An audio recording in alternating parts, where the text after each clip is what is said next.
Lucia froze in shock as she entered the parlor.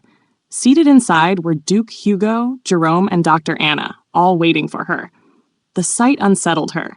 Jerome must have told him, she thought nervously. I knew I'd have to explain things someday, but not like this. Not in front of a doctor. She lingered at the entrance, uneasy. Why does this situation make me so uncomfortable? Yet, if he showed no interest at all, I know I'd feel disappointed. Even I don't understand what I really want, she admitted to herself. Vivian, Duke Hugo called, rising from his seat and walking toward her. Why aren't you coming in? His firm tone startled her. His gaze held a faint perplexity as he asked again, Why? Lucia hugged herself and remained silent, eyes cast away.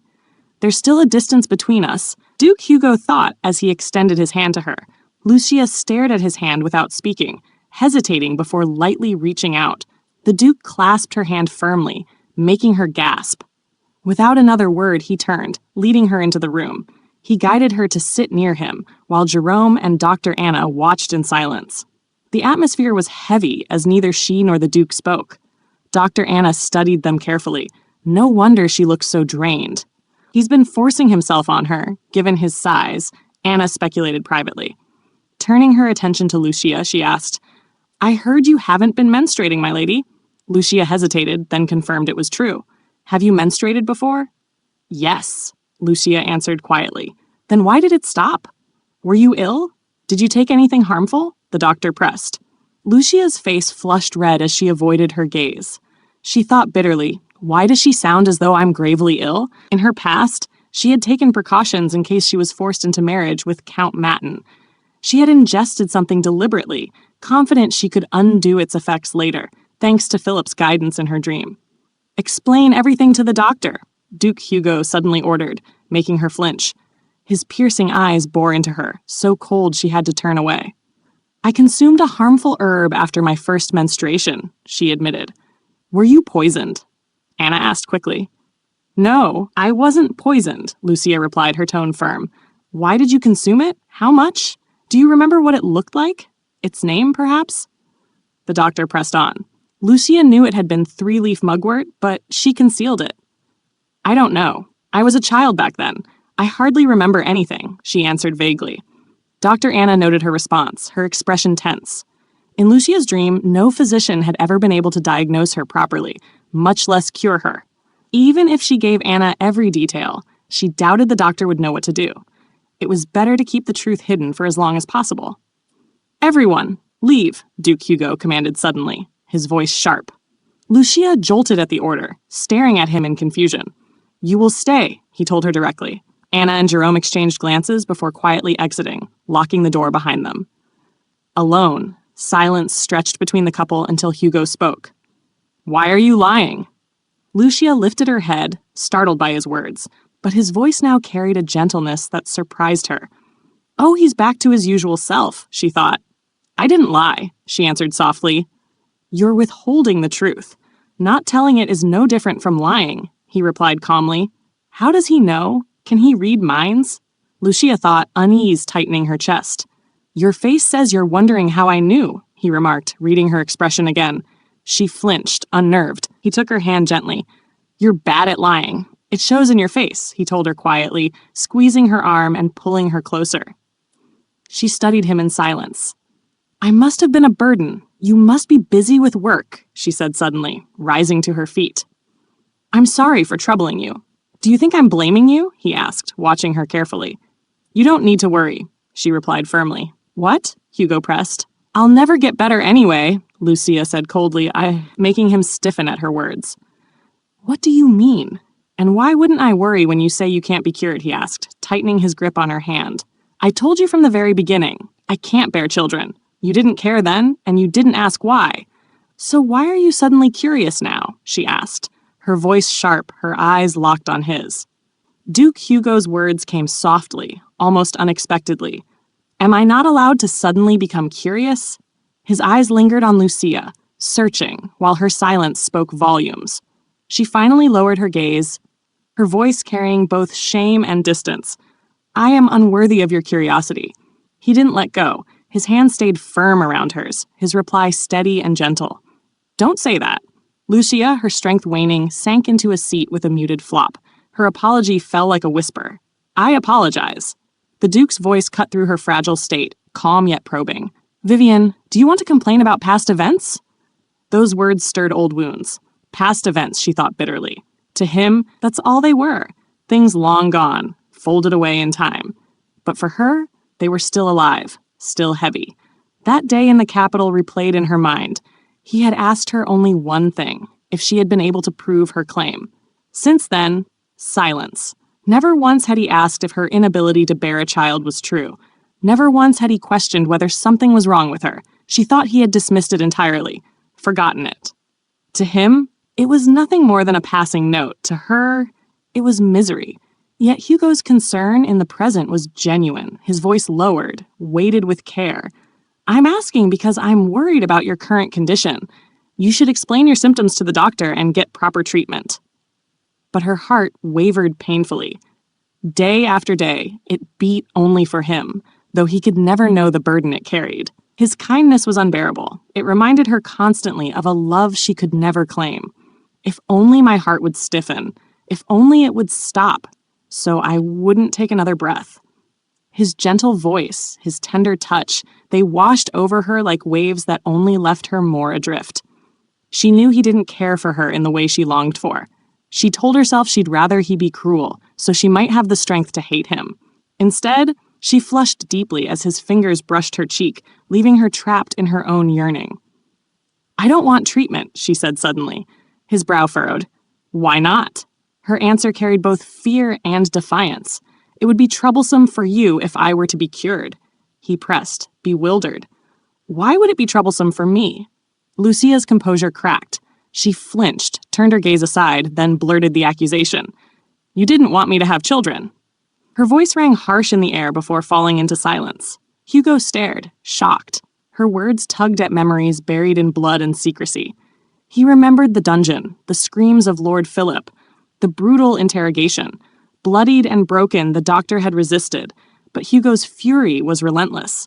"Tell me before I cut your tongue out," he had threatened, his eyes cold and merciless. At last, the old man revealed the family's dark truth. Before sharing her first night with a man of House Terran, a woman must drink his blood for a year, a ritual cruelly required to continue the line. That was the only way for a non-Terran woman to conceive, and Philip had been the sole keeper of that knowledge. After banishing him, Hugo scoured his belongings in vain. Nothing. The truth lived only in the old man's memory, pried out by pain. Even now, Hugo remembered his decision. My wife isn't suited to that condition. And even if the ritual wasn't so grotesque, I don't plan to leave behind offspring. It's not that I don't want her child. I simply cannot allow my bloodline to continue. For her to understand, I'd need to unveil horrors I've kept locked away. I cannot let Vivian know those nightmares. His expression softened as he looked at her, but his resolve was firm. She could never know. Lucia broke the heavy silence, her words bitter but framed with a smile. My wording was incorrect. You were never interested in anything at all. Hugo flinched, struck by the accusation. The one who isn't interested is... He almost revealed more but stopped himself, pressing a hand to his lips. Instead, he exhaled and muttered, "Ha! I didn't know that you wanted my attention." Her heart raced, her face burning. No, it's not that I want it," she said quickly, averting her eyes. She thought of Sophia Lorenz and the walls he had raised back then. If he ever realized her true feelings, he might do the same to her. "I don't mind living like this. I live in comfort, surrounded by luxury." He doesn't confess with words, but he smiles at me tenderly, holds me close, touches me with warmth. Even if I can't have his heart, I just want to stay beside him, watching. Her voice turned soft. "I didn't forget about our contract. I became greedy for something I didn't deserve." Inwardly, she vowed, "I don't want to become a woman of his past." He chuckled faintly, brushing a hand through his hair. "Ha, right, the contract. Why did I agree to it like that?" She reminded him calmly, "I can enjoy a private life of my own, and you can keep your heart close to me. That was in our contract, wasn't it?" But Hugo's eyes deepened. "Do you know? We never talked about what would happen if those conditions were violated." He pulled her close suddenly, lifting her onto his lap. She gasped, startled, trapped in his presence. Are you worried that I won't be able to hold up my promise? She asked anxiously. His reply cut sharper. Why do you jump to conclusions like that? I'm sorry. I must have a twisted mind, Lucia murmured, turning her face away. The storm passed, and silence settled again. Hugo studied her quietly, the way she sat, the way she tried to gather herself. In that silence, realization struck him. Since I first met her, she's never backed down in a conversation. I simply hadn't noticed until now. Perhaps this is another side of her, different from the quiet, smiling face she always shows me. Despite the tension, I'm delighted. I feel like I've seen something real, a glimpse of her truest self. I want to know more of her, more than what she chooses to show. His hand steadied on hers as he asked gently, If I give up the freedom in my private life, will you open the locked gate to your heart? Her eyes widened in shock. Pardon? The question hung in the air, heavier than anything before it. Duration. The conversation between Lucia and Duke Hugo unfolded with a heaviness neither of them could fully name.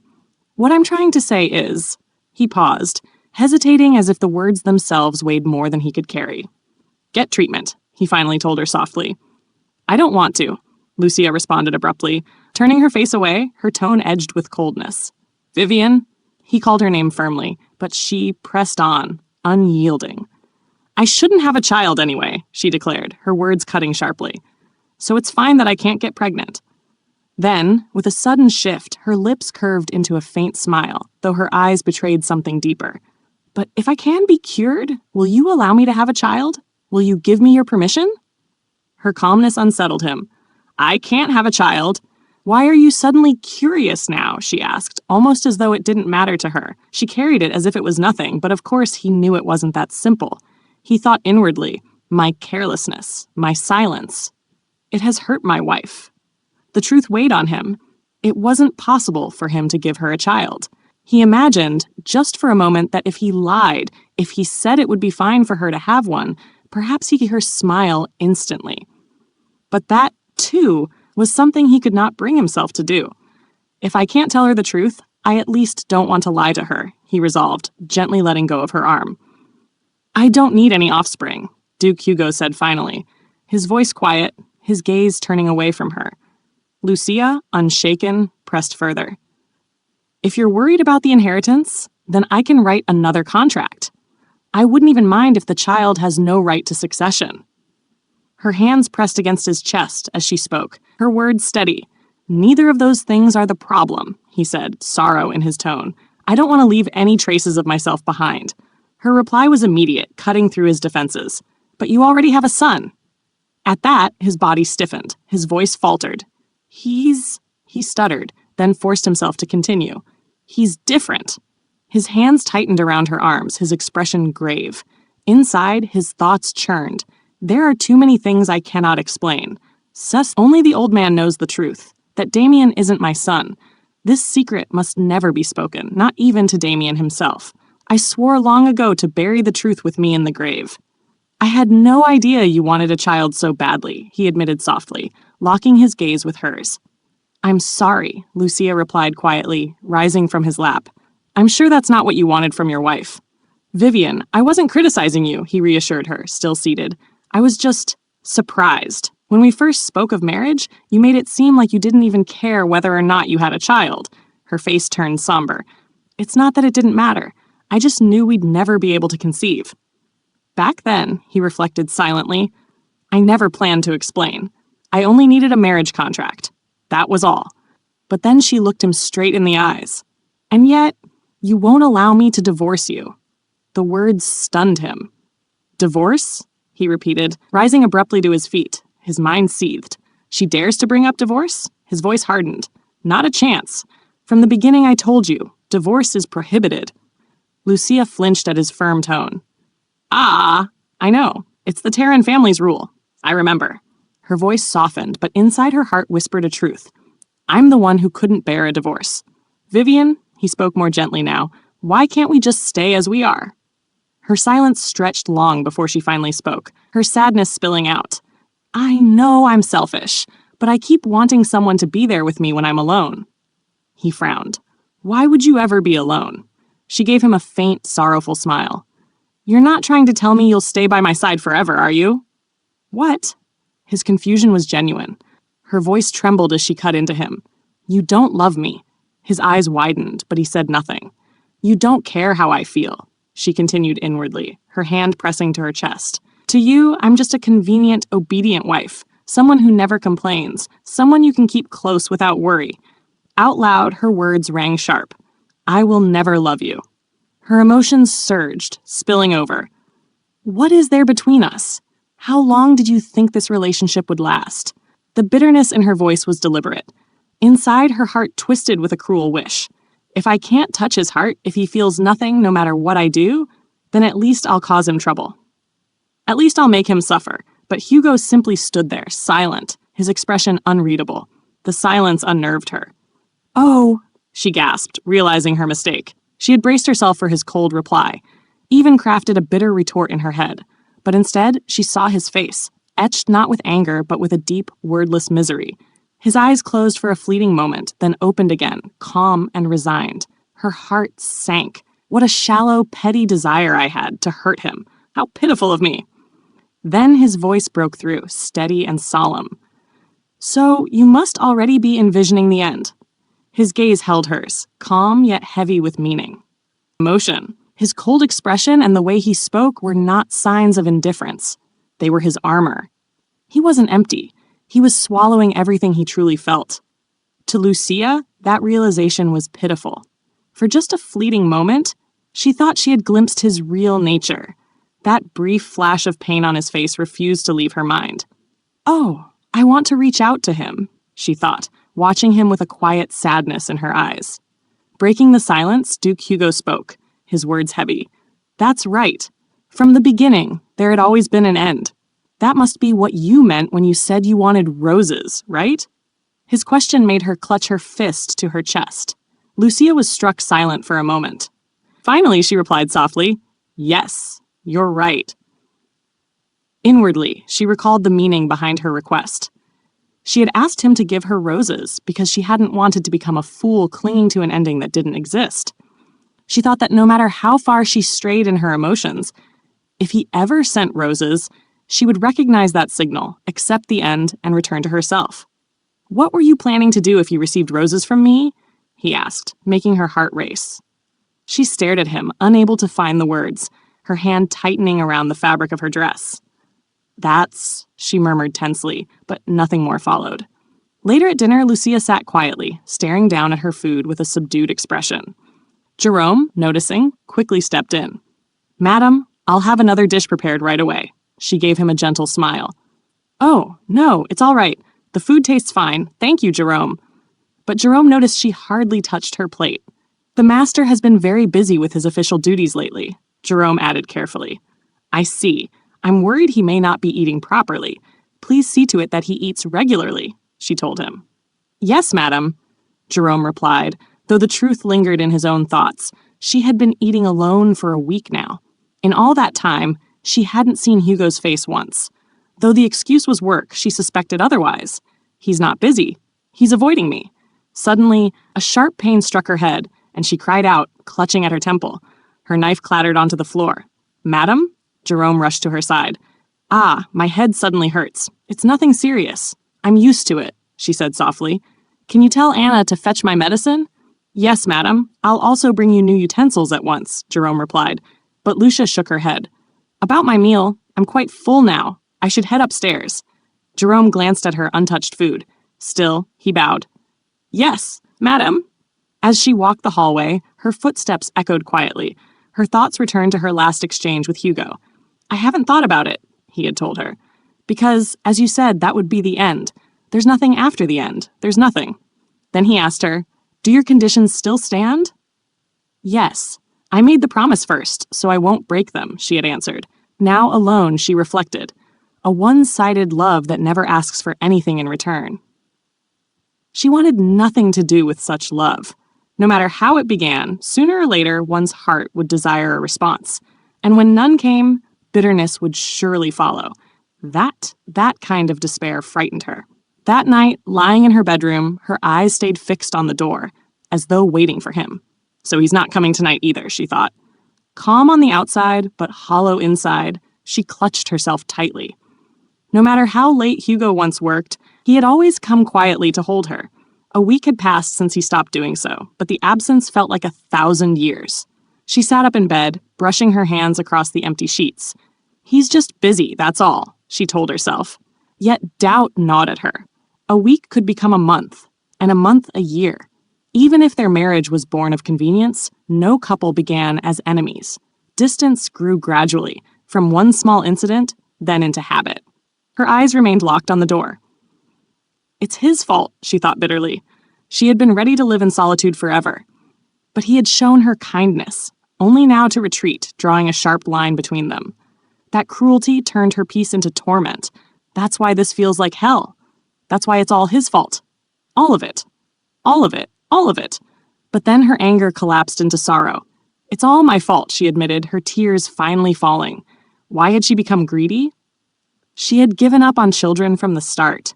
She had married him for peace, for comfort, not to win his affection. Up until recently, everything had been perfect. Her sobs broke out, trembling through her body. I ruined it all, she whispered into the empty room.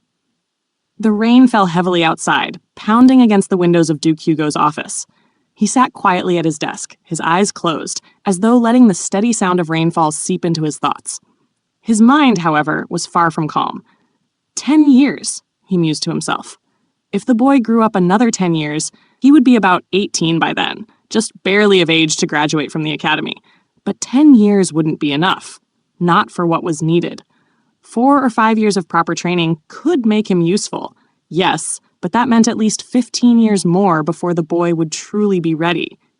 Hugo tightened his grip on the arm of his chair, pressing the thought down with a kind of cold acceptance. 15 more years. I'll have to endure this for 15 more years. He let out a long breath, resting his head back, but the sound of the rain drew him out of his calculations. Damn this rain, he muttered, pressing his hand to his head. Yet he couldn't bring himself to resent it fully. The rain was the only time he could see her. Even after that day, she had continued her routine, appearing in the garden to tend the plants, rain or shine. His gaze shifted to the window, following the rivulets that trailed down the glass. I'm pathetic, he admitted inwardly. If he truly wanted to see her, he could. At this time, she would be in the reception room, yet he remained rooted, choosing instead to imagine her face rather than go to her. He thought of Lucia, and the sadness on his face deepened. He had been avoiding her. Days had gone by like that, but the truth was he had started stealing glances at her again in no time. Less than 2 days, and already his eyes sought her out in the garden. You fool! He berated himself. It felt like centuries since he had last spoken to her, but in reality, only a handful of days had passed. The thought made his chest tighten.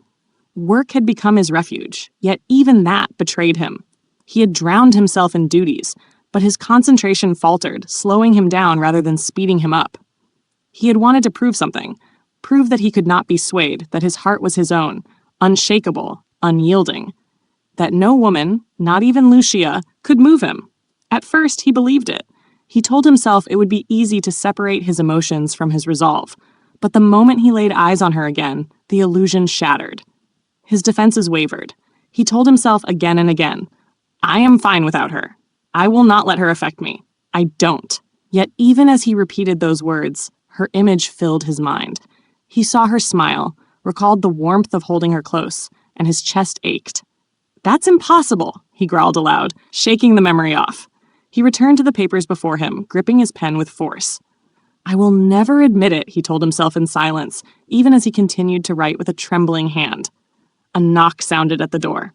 Your Excellency, came a voice from outside. Hugo stilled. That voice.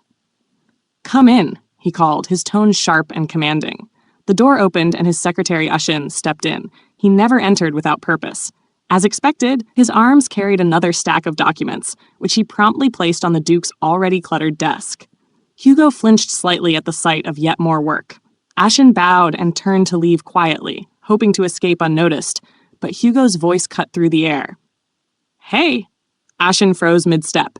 Yes, Your Excellency, he stammered. When is that boy's vacation? Hugo asked suddenly. His voice was steady, but the weight behind the question made Ashen stiffen. There was only one boy who could draw such interest from the Duke, his son. As far as I know, they don't have formal vacations at the academy, Ashen answered carefully, a faint nervous smile tugging at his lips. So he can't leave at all? Hugo pressed, his tone carrying a dangerous edge. He can, Ashen admitted. Students are allowed to take leave, but then tell him to come, Hugo interrupted, sweeping aside the pile of paperwork. Ashen hesitated. Right now? The semester has only just begun. The academy requires at least a week's notice before granting a leave of absence. The Duke's cold gaze pierced him. Since when have you been permitted to question my orders? Ashen paled, swallowing hard. I'll send the message immediately, Your Excellency. His voice trembled, his body stiff with unease. Good, and send someone to the capital. Fabian is to return with the documents for the family registration, Hugo added. Yes, Your Excellency, Ashen replied, his hands clasped tightly behind his back as he bowed. Inside, Ashen's thoughts raced. So he intends to register the boy into the family. That must mean the Duchess has agreed to adopt him. It was said the Duchess and the boy, Damien, were close, affectionate even. But the thought gave Ashen pause. What happens if the Duchess gives birth to a son of her own?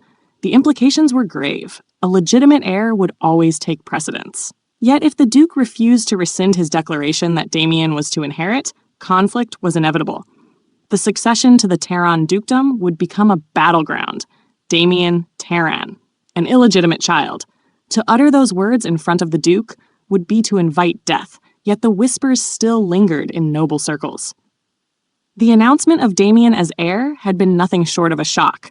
Only the fear of Duke Terran himself kept the gossip from spreading wider. Ashen recalled how it all began. 2 years ago, the boy had turned 6, and His Excellency had wasted no time. But Your Excellency, one of the men in the Duke's court had protested, he is too young.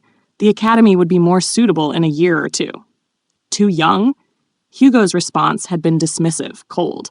A 6-year-old should be able to survive something as harsh as being abandoned in the desert. The court had fallen silent, appalled. Yet before anyone could respond, Damien himself had spoken. I would definitely have a higher chance of surviving at a boarding academy than in a desert. Thank you for your generous decision, Father. The words left the entire court reeling. A child of 6, sent away so abruptly, thanking his father for what others saw as cruelty. Both father and son had seemed detached, abnormal even. That was how they had parted, 2 years ago. Ashen had assumed he would not see the boy again until his graduation, perhaps 10 years down the line. Now, however, circumstances had shifted. Just as Ashen reached for the door handle, another knock resounded. Your Excellency, it's Elliot, came the voice. You may enter, Hugo replied. The knight stepped in, his presence stiff. In his hand was a sealed letter, which he handed over. Hugo accepted it without a word and broke the seal, his eyes scanning the lines quickly, carefully. At first, his expression was neutral, but as he read further, something flickered across his face. Slowly, it twisted into a smirk, cold and dangerous, carrying with it a dark, ominous energy. His mood shifted, his aura turning sharp, like a blade unsheathed.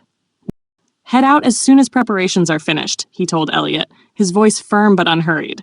Yes, Your Excellency, Elliot replied with a bow before turning to leave. Ashen, who had been watching silently, felt the tension coil inside him. The Duke's calm authority always carried weight, and tonight it was no different. It's been a while since I last went hunting, Duke Hugo said with a faint smirk. Human hunting, Ashen thought bitterly, a chill crawling down his spine. The words alone left him unsettled. I might end up with nightmares tonight, he mused inwardly, watching Elliot disappear through the doorway. The Black Leonol. Ashen frowned at the title that people whispered with awe. Whoever coined such a glamorous name never truly saw him. They should have called him the Grim Reaper instead. His thoughts drifted back to the battlefield years ago, when he had followed Duke Hugo by chance. That day remained etched into his memory like a scar. He could still see the way heads rolled from bodies with impossible ease, as though severing life was nothing but a natural motion for the Duke. Blood had drenched his smiling face, and in that moment Ashen had thought, this is no man. This is the devil himself. What unsettled him most was not the bloodlust, but the disguise. Duke Hugo could slip seamlessly into the role of a dignified noble, refined and composed, hiding the monster within. Gathering his courage, Ashen asked, "Will you be gone for long, Your Excellency?" "I won't know until I get there, but it seems so," the Duke answered. "In that case, the young master may arrive during your absence," Ashen said carefully. The Duke fell into thought, hand resting on his chin. Finally, he said, "You will go and fetch him." "Pardon? Me?" Ashen's voice cracked. "And make sure you warn him on your way back," Duke Hugo continued, his tone chilling. "He had better show proper respect to his mother. If I hear that anything was amiss when I return." Ashen quickly cut in, bowing deeply. "Yes, I'll make certain there's nothing for you to worry about." His hands trembled as he spoke. Later, the office was quiet again. Rain pounded heavily against the windows. Left to his thoughts, Duke Hugo considered the reports from the academy. Damien had not inherited his father's weak generosity, nor had he shown cruelty. He seemed to be balanced between both extremes. "Originally, I planned to kill him the day I met him," Hugo admitted inwardly. "If not for his eyes, if not for their resemblance to my brothers, I would have followed through." Still, Damien was of House Terran. Even at 8 years old, he carried that bloodline. Beside him, Vivian was a gentle rabbit. And then, unbidden, Lucia's face flickered across Hugo's mind. If, in my absence, he dares harm her in any way. Hugo's jaw tightened. He could not even bring himself to imagine the punishment. The sunrise bled faint light through the storm clouds. Alone, he recalled the rule he had lived by since taking the title of Duke, to return equally what he received. He had always rejected love, knowing he could never reciprocate. He had lived as Hui, a beast, until his brother had taught him humanity. Yet the late Duke had strangled that bond, forcing him into obedience, and his brother's tragic death had stripped away his last reason to live. When the truth of House Terran's cursed bloodline was revealed after the late Duke's passing, Hugo's hatred for himself grew darker with every day. That hatred had carried him through. "Never again will I allow myself to be weak. Never again will I give someone power over me. My brother's loss was enough. I cannot endure the fear of losing what becomes precious. That is why." His thoughts lingered on Lucia's face. Shaking them off, he returned to his work. Yet her words echoed, unshakable. "You don't love me. I will never love you. Is there anything between us? How long do you think this kind of relationship can last?" A knock interrupted his thoughts. "Your Excellency," Jerome called, stepping in. "How would you like your dinner served?" "There's no need, gasped. I'll be leaving soon," Hugo said without looking up. "It is quite late. Would it not be better to leave tomorrow morning?" Jerome suggested, uneasy.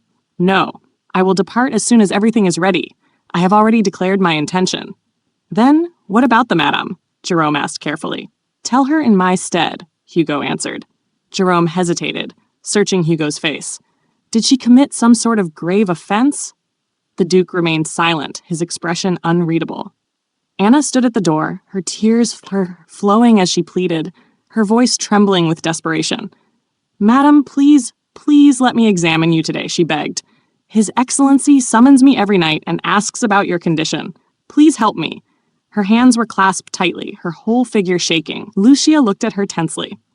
She remembered Hugo's words. He had told her she could do whatever she wanted regarding her treatment, yet he still sent Anna to her every day. Staring at the distressed woman, Lucia thought, then again, it's not like Anna has done anything wrong. "Come in," Lucia said at last, her tone calm. Anna's face brightened instantly. Thank you, she said with heartfelt relief, her eyes glowing. Lucia watched her quietly, her thoughts turning elsewhere. He's probably in his office right now. Maybe I'll go in there and smack him.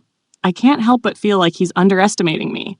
She clenched her fist as the sound of heavy rain filled the castle outside. "You must be honest in telling me all of your symptoms, madam," Anna said with steady composure, holding her notes close. Lucia gave her a long, silent look, then thought with a firm resolve, "Fine. This time, I'll do what you want." She began to recount everything, starting from her very first menstrual cycle.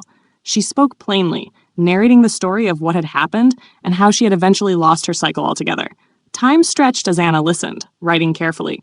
When Lucia finished, Anna closed her notes slowly. "I apologize, madam," she said, her voice gentle. Lucia read the answer immediately. "I knew it. She She doesn't know of a cure. It's all right, Anna, Lucia said with warmth. In her heart, she reflected on her dream. None of the renowned doctors I met there knew of a cure. If it hadn't been for that traveling doctor, I would never have known either. But of course, I don't plan to use the treatment method he taught me. Still, if Anna were to discover it on her own, would fortune once again favor me the way it did in that dream? Anna sighed and groaned softly, then lifted her eyes. To be honest, I am not sure how to treat your condition. However, I promise you that I will find a way. Lucia was struck by the boldness in her tone, watching her in quiet surprise. In another part of the castle, tension was unraveling. What? Duke Hugo shouted, his face twisting in shock at Jerome's words. Jerome met his glare calmly. I hope that you will forgive the madam, even if she made a mistake. You haven't spoken to her for several days now. It's none of your business. Don't forget your place, Hugo snapped, turning away, though his body flinched slightly. Jerome, however, did not back down. He leaned forward and spoke firmly. Yes, and I will forget my place again, just this once, to say what must be said. The madam is the lady of this dukedom. She is not like the other women you've known. She came here to this barren north where she has no one, and yet she never once complained of the hardships. If you neglect her, she will truly be alone here. Lately she... Shut your mouth! Hugo roared, cutting him off. Your Excellency, Jerome began again cautiously. Don't you dare say one more word. Hugo's voice was ice cold, his stare sharp enough to make Jerome fall silent. Hugo clenched his fists. Jerome has always cared for my wife, but now he goes as far as to interfere in my relationship. Why? He never meddles unnecessarily. It's irritating, he smirked faintly. How tactful. Did she put you up to this? Did she tell you to provoke me? Jerome's eyes widened in shock. No, Your Excellency, she would never. With a sudden motion, Hugo hurled a cup at him. Jerome dodged, the porcelain shattering against the ground. I told you to shut your mouth, Hugo thundered. Rising from his desk, he strode past Jerome and slammed the door behind him. Jerome remained frozen, then sank slowly to the floor, shame and regret pressing down on him. Picking up the shattered fragments, he whispered in his heart, He didn't throw it at my face. He was holding back. Shame on me. I feel apologetic to the madam. My meddling only made things worse. As the sun set outside, Hugo walked the corridor, his steps heavy. Jerome's words replayed in his mind. I already know she would never do such a thing, and I know I must not neglect her. He stopped in place, holding his face. I know her better than anyone. It took Fabian a month to write up his report on her, yet even he never mentioned her condition, the fact that she cannot bear children. It was a secret she kept locked in her heart. She had the courage to tell me, and I laughed at it back then. Shame burned through him. Vivian, he muttered, recalling the bitter memory of their last encounter. There will be no divorce, Hugo told Lucia, his voice firm, almost harsh. Lucia lowered her gaze. All right, she said softly. You are my wife, he declared. Yes, she answered, her voice faint, retreating further into herself. No matter what kind of end you try to bring about, nothing will change our relationship, Hugo said with unwavering certainty. Okay, she replied quietly, her face calm but shadowed with sadness. Her gentle, subdued answer made Hugo falter. He looked at her closely, noticing the way her expression had grown still, the way sorrow lingered around her. He led her gently to a chair, guiding her to sit. Her calmness made her sadness even more visible. Do you even understand what you are agreeing to? Hugo asked, his tone rising slightly, frustration edging his words. Lucia kept her eyes steady on him for a moment, then slowly closed them, turning her face away. Yes, she whispered. All this time, she had lived without leaving a single trace behind her. She asked for nothing, demanded nothing, carried herself as though she could depart at any moment without hesitation. It was as if there existed no corner in this household where she could place her heart safely. And yet, Duke Hugo thought to himself, I've finally obtained it. I have the wife I longed for. She was the perfect duchess, obedient regardless of her own opinions, unmoving as though carved into her role. A wife who stayed in her place like a doll. To his eyes, she seemed like an empty shell of a woman. That was the thought running through his mind, even as he remained atop her, studying her face in silence. But then, something slipped through the armor he had so carefully built. Damn it, her heart shouldn't matter to me, so why? Why? Why do I feel like this? His mask faltered, his expression softening, and in that moment, the realization struck him like a blow. This is the worst. I am in love with her. The thought startled him so much he flinched inwardly. No, he told himself, forcing his body upright as he moved away from her. I am being swayed by her. Without knowing when, she has seized my heart, and now I've begun to fear losing her. That fear, raw and unfamiliar, left him shaken. I cannot allow this, he decided, almost angrily. He turned coldly towards Lucia. Receive treatment. She sat up, her gaze steady on him, unflinching. Inside her heart, she sighed. We're back to the beginning again. Tell the doctor about your symptoms and receive treatment, he pressed harshly, his voice sharper than he intended, as if scolding her. You should know what is going on with your own body. I could get pregnant, she said evenly. Did you change your mind about having a child? There will be no child, Hugo replied, his tone firm, absolute. Then you wish to sleep in separate rooms? She asked, still calm, testing the edges of his resolve. I will receive treatment, and you will continue to visit me in bed, he said, refusing to bend. So, what will you do if I get pregnant? She asked again, her persistence slicing straight into him. His composure wavered. He rubbed his face with a hand. His voice distracted as he answered, If that were to happen, it wouldn't be my child. The words spilled before he could catch them. The moment they left his lips, Hugo froze. His hand dropped from his face, his eyes clouded with shock at what he had just declared. Lucia, meanwhile, sat in silence, her heart beating faster, her eyes fixed on him. I made a mistake, he thought desperately. Vivian, what I mean was, he began, his voice urgent, fumbling for a correction. But Lucia's voice cut through his stammering. I suppose that means you will never acknowledge the child, or are you assuming that I will be unfaithful? She asked, her calmness sharper than any anger could have been. Hugo's chest tightened. I have to apologize. I must comfort her. I need to tell her this is a misunderstanding. His face twisted with sadness, sweat prickling on his brow as his inner struggle ate away at him. But all he managed to say was, As for the treatment, you may do as you wish. And then, unable to face her any longer, he turned and walked out. In the hallway, his thoughts churned. I couldn't deny it, so I ran away. This confusion, these emotions I've never known before, they're exhausting me. He recalled Jerome's earlier words, whether Lucia had done something atrocious, and the bitter realization struck him. I am the one who made a mistake. His stern face softened into quiet regret. Without realizing it, his steps carried him outside, into the garden. He stopped, startled at the distance he had wandered. I ended up walking all the way here without thinking. The sun will be setting soon. I should return. But his feet carried him further into the garden paths. His eyes, still lost in thought, swept over the surroundings, until he reached an opening.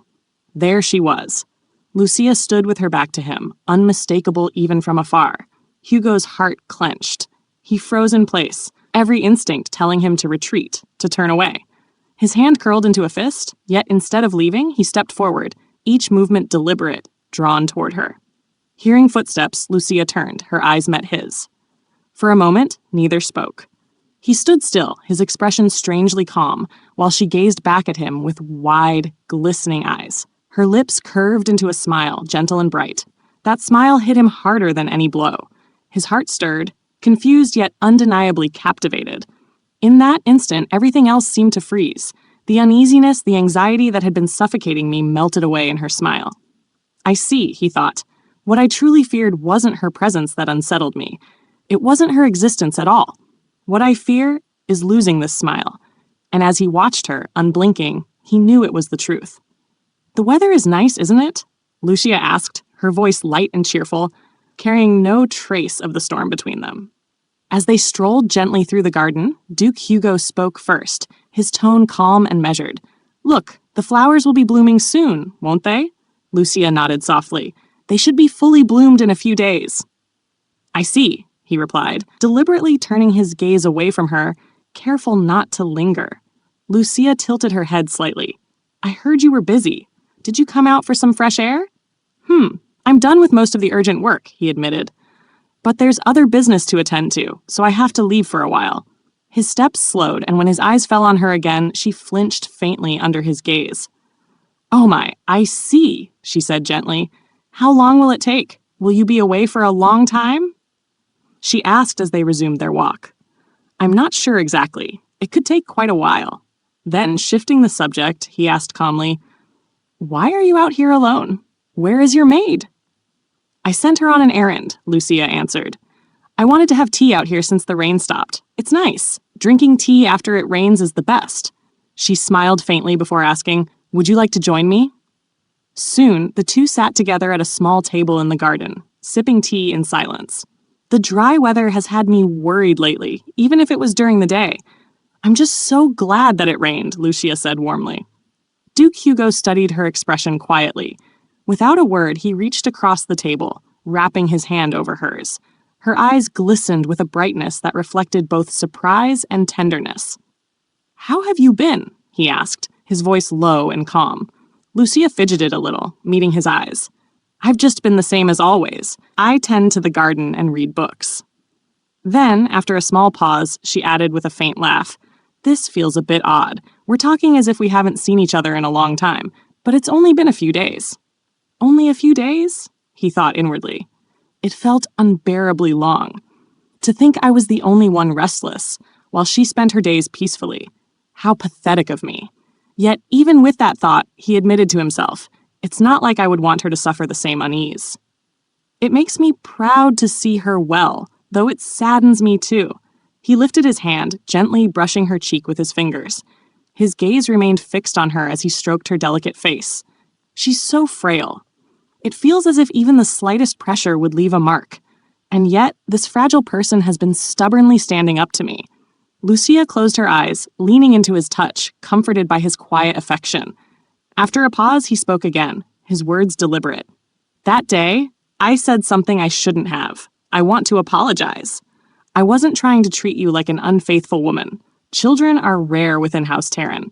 Conception is highly difficult, so it will be hard for you to become pregnant. I didn't want to give you hope only to let you fall into disappointment. But my wording was terrible. I'm sorry for hurting you like that." He squeezed her hand gently. "I see. I'm all right," Lucia answered softly, forcing a small smile. But as she spoke, tears welled in her eyes and began to fall. Duke Hugo blinked in surprise at her sudden tears. "Oh," Lucia gasped, startled herself. "Why? I was going to smile. What should I do?" She tried wiping at her tears, but they fell faster than she could stop them. Her expression grew pained, and soon her sobs filled the garden. "I'm sorry. I'll stop soon," she whispered weakly, still trying to smile through her tears. But she couldn't hold them back. "Vivian!" Duke Hugo exclaimed suddenly, springing to his feet. His face tightened with urgency. "I'm sorry. It's all my fault." Lucia's thoughts spun as she continued to cry. Until just a moment ago, before running into him, my heart was in turmoil. I thought of slapping him if I saw him again. But then she remembered what had actually happened when he first approached her. The moment I saw him, the resentment that had been building inside me melted away like salt dissolving in water. I think something like this happened before. When was it? Her mind wandered back, recalling the first time she had seen him clearly amidst a cheering crowd. Everyone had been shouting, and pollen had filled the air, drifting in the sunlight. And yet, among all of them, she had seen only him. At that moment, it was as though the rest of the world had faded, leaving only the two of them. That memory, vivid and tender, replayed in her heart now. Lucia looked up at Duke Hugo's face, her cheeks flushing red. "Oh, I love you," she thought, unable to hold it in any longer. She threw her arms around him, clinging to him tightly as her sobs poured out, her love and grief tangled into one. Lucia's thoughts churned quietly as she sat across from Duke Hugo. If he ever finds out that I harbor feelings for him, he will push me away. He'll send me roses to mark the end. That's the kind of man he is. So I must hide my love. I must pretend that everything is fine. I must smile, as I always do. I can't let him catch even the faintest trace of my heart. She forced a soft smile, hiding the storm within. Hugo's expression was uncharacteristically uneasy as he looked at her. "Vivian, I'm sorry. It's all my fault," he said, his tone filled with rare anxiety. Her lips trembled, though she did not reproach him. I already forgave him. And yet, why are these tears falling? It isn't because of the wounds of the past. No, it's because of his words, so tender, and the warmth of his hand brushing against my cheek. They make me happy, so happy that my heart aches with the weight of it. His large hand lingered gently against her skin, stirring an ache that felt both fragile and unshakable. Let's go back, Lucia thought, back to how things were just a few months ago. Even if it was nothing but a castle of sand, fragile and destined to crumble, for now it is enough. For now, there are no waves crashing against us. Nothing is truly resolved, but that's fine. I'll think about tomorrow when it comes. She wrapped her arms around him tightly, clinging to the moment, to the fragile peace. Tears slipped down her cheeks. I had felt so restless, so suffocated, trying to deny my feelings. But the instant I acknowledged them, the weight lifted, and my heart feels lighter. Heaven or hell, those are mine to decide now. I am certain he feels something for me too. I don't know how he treated the women who came before me, but I want to believe I am different, that I am special to him. I need that much conviction, at least, if I am to stay resolute while loving him. Her thoughts grew firmer. I have one excuse no one else has. I am his wife, bound to him not as a lover, but by law. That alone sets me apart. So I will not debase myself.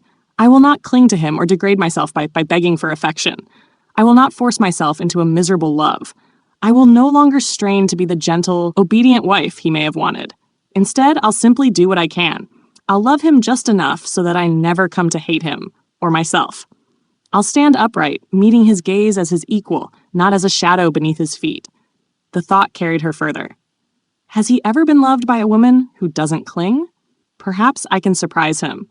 That possibility alone makes me smile. Even if it takes my entire life, I don't mind.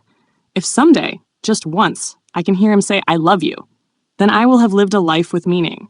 If we live like this for 1 year, 5 years, 10 years, perhaps little by little, like rain soaking into dry earth, I can reach him. Still wrapped in his arms, she suddenly shoved him back, startling him. Her eyes were sharp, her voice tense. Do you admit that you were in the wrong? He blinked in surprise. Huh? Yes, he stammered, still unsure why she had pushed him away. I forgive you, Lucia declared. He stared at her, dumbfounded, especially when she added with grave formality, but I have 2 conditions. Conditions? He echoed silently, puzzled, his jaw tightening. What are they? Her lips curved faintly. First, I'd like a kiss of reconciliation. For a moment, Hugo froze. Then his eyes widened, and the corners of his mouth tugged upward. If this is the sort of demand she wishes to make, then I will gladly oblige. He leaned in, and their lips met. The kiss deepened quickly, passionate and consuming, their tongues entwining as heat surged between them. A soft moan escaped Lucia, betraying her surrender to the moment.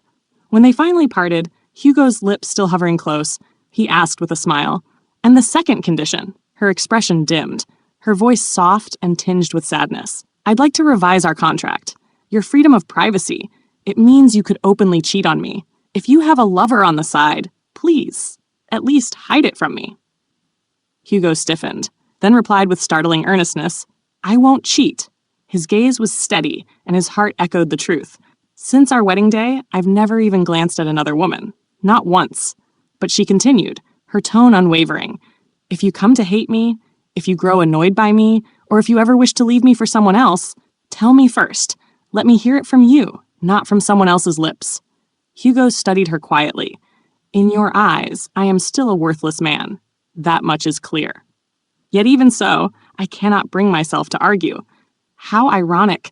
While I am striving so hard to appear a good man, the woman I love looks upon me and sees someone vile. How laughable. He gently raised her hand and kissed it, lingering there. As you wish, he said softly. Lucia's face brightened at his words, just as the butler's voice carried across the courtyard. Your Excellency! The servant approached briskly, hand pressed over his chest. Hugo rose from where he had been kneeling. What is it? He asked, his voice clipped and commanding again. Sir Elliot has finished all preparations and now awaits your orders, the butler reported. Very well, Hugo replied with calm finality. His steps slowed as he turned inward, a rare moment of self-reflection seizing him. I've realized my feelings for her, but I cannot act on them. Not yet. I cannot make promises I am unable to keep. There are too many parts of myself I cannot show her. Not now. I need more time. Time to discern what I can reveal and what must remain buried. He brushed his fingertips against his face, as if steadying himself. This hunt will grant me that time. Time to think. Time to decide. Descending the steps with a dignified stride, Hugo turned back briefly toward Lucia. His eyes softened, his voice gentler than usual. You don't need to come all the way out here. I'll be off now.